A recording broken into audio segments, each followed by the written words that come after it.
तो दोस्तों अब अमेरिका के हाथ से एक ग्राहक जाने वाला है और भारत बाजी मारेगा।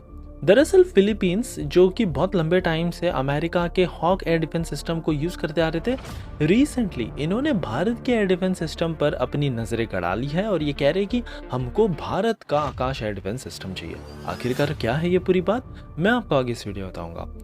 S-400 air defence system Russia के बाद चीन के पास है इसकी सबसे बड़ी फ्लीट। बताया जाता है कि इनके पास है इजीली लगभग 6 स्क्वाड्रन तो रहेंगे ही, लेकिन अब भारत कम नहीं है।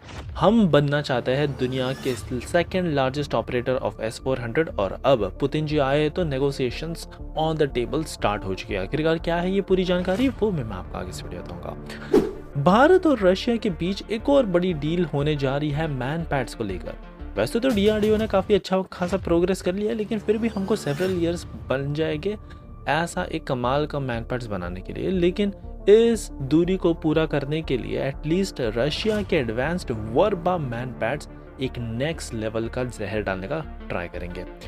इंडिया और रशिया के बीच फिर से एक और बड़ी डील हो चुकी है सुपर सुखोई को लेकर। यहाँ पर आपको पता ही होगा कि भारत 84 सुखोई को सुपर सुखोई बनाना चाहता है। तो यहाँ पर रशिया कह रहा है कि हम आपको मदद करेंगे और यहाँ पर जो जो टेक्नोलॉजी हमने पहले रेस्ट्रिक्ट कर रखी थी वो भी आपको हेल्प करने में करेंगे। 100 सुकोई को इस पर और मोहर लगा दिया गया है और अब 2032 तक भारत के पास ऐसे सुपर सुकोई की फ्लीट होगी। क्या है वो रेस्ट्रिक्टेड टेक्नोलॉजी जो रशिया से भारत को मिलेगी, वो भी मैं आपको आगे इस वीडियो बताऊंगा।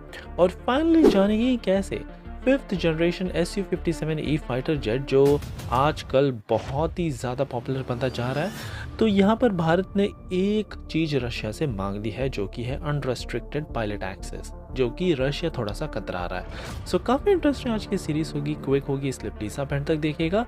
विदाउट एनी फर्दर डिले सीधा बढ़ते हमारी पहली खबर की तरफ से जो आ रही है फिलीपींस के एयर डिफेंस सिस्टम को लेकर। यहाँ पर मैं आपको बता दूँ कि फिलीपींस काफ़ी लंबे टाइम से अमेरिका के हॉक बटालियन के क्लार्क एयर बेस में अपने एयर डिफेंस सिस्टम को ऑपरेट करता आ रहा था। बहुत ही ज़्यादा अब ये पुराने होने लगा है। पहले तो इनकी रेंज बताई जाती है 40 से 45 किलोमीटर की है, जो 20 से 25 किलोमीटर में रेडियस आने वाली किसी भी क्रूज मिसाइल या एयरक्राफ्ट को मार के रख सकता है, लेकिन ये काफ़ी नहीं थी। तो अब इन्होंने भारत के आकाश एयर डिफेंस सिस्टम को देखा है। जिस हिसाब की पॉपुलैरिटी ऑपरेशन सिंदूर और फिर आर्मेनिया की खरीदने के बाद मिली है आकाश को, वाकई में ऐसी पॉपुलैरिटी तो शायद इसको पहले ही कभी मिली हो। तो बस अब भारत ने भी ऑफिशियली अपना आकाश 1S सिस्टम ऑफर कर दिया है। ये जो वेरिएंट है BDL द्वारा मैन्युफैक्चर किया गया है और इसके फीचर्स मैं आपको बता दूं। सबसे पहले तो 8x8 व्हीकल्स में इजीली लाद के इसको कहीं पर भी हम ले जा सकते हैं। ये 25 से 30 किलोमीटर ऊंचाई तक ऑल्टीट्यूड तक जा सकता है। इसकी रेंज वैसे काफ़ी अच्छी खासी वाली है, 80 to 90 किलोमीटर रेंज वाला वेरिएंट यहाँ पर फिलीपींस इंटरेस्टेड है। मोबिलिटी, रेडार, वॉरहेड सभी के मामले में ये नेक्स्ट लेवल का है। और वहीं ऑटोमेशन की बात करें तो फुल्ली ऑटोमेटिक सिस्टम भी हमको मिल जाता है जो कि अपने आप ही वैल्यूट करेगा और रिस्पॉन्स देगा। तो अब देखने लायक होगा कि ये जो डील है ये कितने बिलियंस की होती है। हमारी अगली खबर S-400 एयर डिफेंस सिस्टम को लेकर आई है। रशिया के बाद चीन के पास है वर्ल्ड की second largest fleet of S-400 system. यहाँ पर ये करेंटली 6 स्क्वाड्रन के साथ ये ऑफिशियली सेकेंड लार्जेस्ट ऑपरेटर बन चुके, बट अब नहीं। भारत यहाँ पर पुतिन जी के साथ एक नई डील नेगोशिएट कर रहा है। करेंटली यहाँ पर ऑलरेडी हमारे पास 3 तो है ही, 2 और आने वाली है, लेकिन बता दें कि डबल भारत कैपेसिटी करने का सोच रहा है और 5 से अब सीधा 10 स्क्वाड्रन का हमारा टारगेट है। ऑपरेशन सिंदूर में इसने बहुत ही कमाल का परफॉर्मेंस दिखा दिया और यहीं पर इनकी 2 स्पेशल मिसाइल काम में आती है।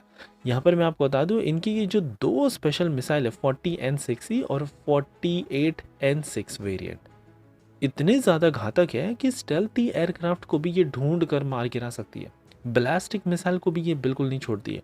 लो फ्लाइंग क्रूज टारगेट्स अगर घूम रहा है 400 किलोमीटर दूर में भी, तो भी इसको इजीली मार गिरा सकती है। बस इन्हीं सब कारणों के चलते अब भारत 10 स्क्वाड्रंस का टारगेट लगाए बैठा है। अमेरिका ऑफ कोर्स कई तमाम रेस्ट्रिक्शंस डाल देगा कार्ट्सा एक्ट के अंतर्गत और टैरिफ और फिर बाद में बहुत ज़्यादा थ्रेट देगा, लेकिन हमारे लिए सबसे इम्पोर्टेंट है अभी नेशन की सिक्योरिटी और अब देखने लायक होगा कि भारत कितने डिप्लोमेटिक अंदाज में ये दोनों को बैलेंस करके चलता है। हमारी अगली खबर एक नई वर्बा मैनपेड टेक्नोलॉजी को लेकर आई है। मैं आपको बता दूं, भारत वैसे तो काफ़ी तेज़ी से अपनी मैनपेड्स डेवलप करने में लगा हुआ है, लेकिन फिर भी हमको सेवरल ईयर्स तो लग ही जाएंगे जब भी डीआरडीओ का ये प्रोटोटाइप से लेकर फाइनल वेरिएंट तैयार होगा। इसको ब्रिज करने के लिए रशिया ने एक latest 9K333 Verba very short range air defence system Bharat को ऑफर किया है।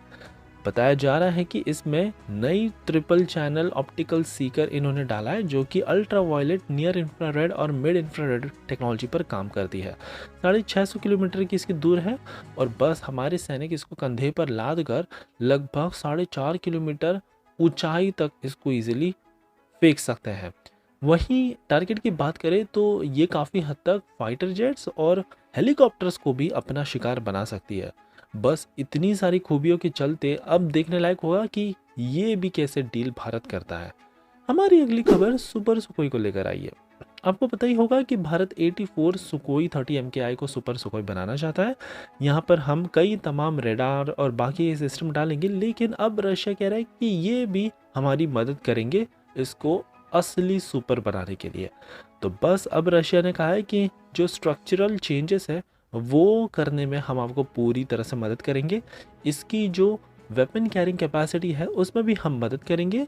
हमारी इनफैक्ट जो एयर टू ग्राउंड म्यूनिशन और इनकी सबसे खतरनाक अभी तक की R-37M हाइपरसोनिक मिसाइल, इसको कैसे ऐड करना है हमारे सुपर सुखोई में, ये भी इसके लिए पूरी तरह से मदद करेंगे।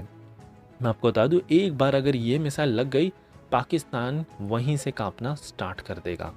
तो बस 84 फाइटर जेट्स तो ऑलरेडी हम सुपर बना ही रहे, 100 और सैंक्शन हो जाएंगे और 2032 या 2035 तक बताया जा रहा है कि ये सारा काम ख़त्म करने का हमारा टारगेट है।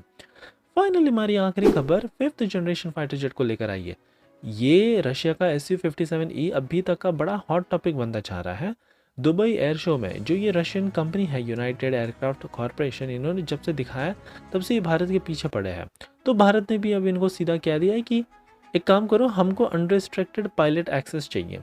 अभी मॉस्को यहाँ पर थोड़ा सा कतरा रहा है भारत को इतनी सारी टेक्नोलॉजी देने के ऊपर, लेकिन अब देखने लायक होगा कि अगर इनको बिजनेस चाहिए 100-150 फाइटर जेट का जो कि हम नासिक की फैक्ट्री में बनाएंगे, तो क्या ये सोर्स कोड एक्सेस और कई तमाम टेक्नोलॉजी के साथ अनरिस्ट्रिक्टेड पायलट एक्सेस भी हमको देंगे? ये तो आने वाला वक्त ही बताएगा। सो ये थी हमारी कमाल की न्यूज़ सीरीज़ दोस्तों। आई होप आपको आज की सीरीज़ पसंद आई होगी और एज़ यूजुअल प्लीज़ एक लाइक करना मत भूलेगा आपका ऐसे कमाल का सपोर्ट दिखाने के लिए।